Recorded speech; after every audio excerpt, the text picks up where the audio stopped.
অসমৰ সাংস্কৃতিক নগৰী তেজপুৰত আজি নৱপ্ৰজন্মৰ স্বাৰ্থত জুবিন গাৰ্গে মহিন্দ্ৰা কোম্পানীৰ নতুন বাহন অত্যাধুনিক প্ৰযুক্তিৰে নিৰ্মাণ কৰা থাৰ SUV মহিন্দ্ৰাৰ তেজপুৰৰ অশোক মটৰ্ছত আনুষ্ঠানিকভাৱে অসমৰ ৰাইজৰ বাবে মুকলি কৰে।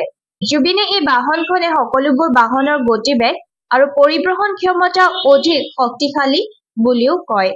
লগতে বোলছবি নিৰ্মাতা সংগীত পৰিচালক জুবিনে তেওঁ অভিনয় কৰা চিকাৰো দৰ্শক ৰাইজৰ সমাদৰ পাইছে বুলিও কয় আৰু পৰৱৰ্তী অসমীয়া সাংগীতিক প্ৰধান ছবি ৰৈ ৰৈ কেতেকী বিনাই কামত ব্যস্ত বুলিও জনায়।